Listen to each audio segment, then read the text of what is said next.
घने जंगल में रहने वाले एक सियार की उसी जंगल में रहने वाले एक ऊंट से मित्रता थी। दोनों रोज नदी किनारे मिलते थे और ढेर सारी बातें किया करते थे।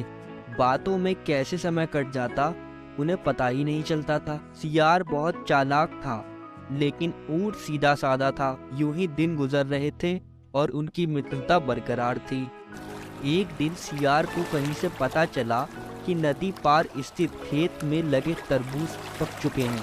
मीठे रसदार तरबूज के बारे में सोचकर उसके मुंह में पानी आ गया, लेकिन उसके लिए नदी पार कर पाना संभव नहीं था। लेकिन तरबूजों का लालच वह अपने मन से निकाल भी नहीं पा रहा था। अंत में उसे अपने मित्र ऊंट की याद आई और वह तुरंत उससे मिलने चल पड़ा।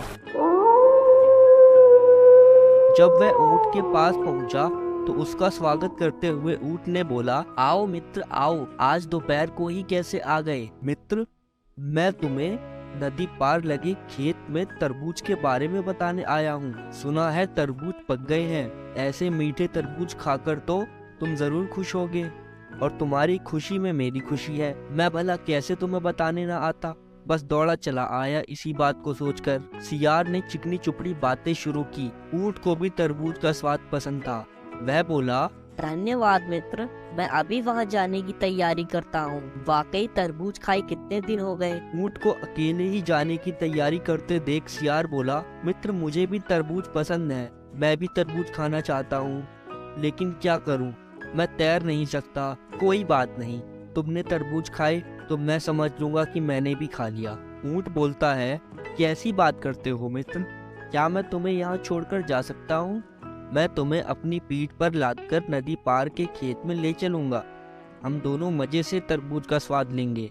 सियार यह बात सुनकर बहुत खुश हुआ। ऊंट ने सियार को अपनी पीठ पर बैठाया और नदी के पानी में तैरने लगा। कुछ ही देर में दोनों तरबूज के खेत में पहुंच गए। वहां दोनों ने 76 तरबूज खाए। जब सियार का पेट भर गया तो वह खुश होकर हुआ हुआ की आवाज निकालने लगा। ऊंट ने उसे शांत करने का प्रयास किया, लेकिन वह नहीं माना। उसकी आवाज खेत के कुछ दूरी पर रहने वाले किसान के कानों में पड़ गई।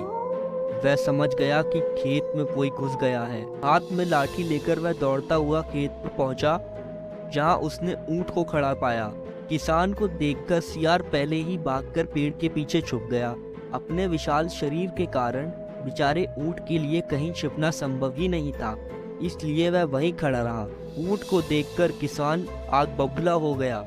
उसने उसे लाठी से पीटना शुरू कर दिया और पीटते पीटते खेत से बाहर खदेड़ दिया। ऐसी जबरदस्त धुनाई के बाद बेचारा ऊंट कराहते हुए खेत से बाहर खड़ा ही था कि पेड़ के पीछे छुपा सियार चुपके से खेत से निकलकर उसके पास आ गया। ऊंट ने सियार से पूछा, तुम खेत में क्यों चिल्लाने लगे थे? सियार बोलता है, मित्र खाने के बाद अगर मैं हुआ हुआ की आवाज ना निकालूं तो मेरा खाना नहीं बचता। उसका उत्तर सुनकर ऊंट को बहुत क्रोध आया, लेकिन वह चुप रहा। दोनों वापस जंगल लौटने लगे। मार खाने के बाद भी ऊंट सियार को पीठ पर लादे नदी में तैर रहा था। सियार मन ही मन बड़ा खुश हुआ कि ऊंट की पिटाई हुई।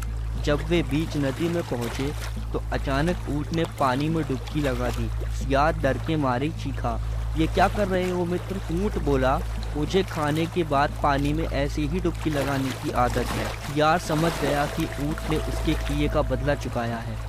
वह बड़ी मुश्किल से अपनी जान बचा पाया और पूरे रास्ते डरा सहमा सा रहा। उसे अपने किए का सबक मिल गया था। उस दिन के बाद से उसने कभी ऊंट के साथ चालाकी नहीं की।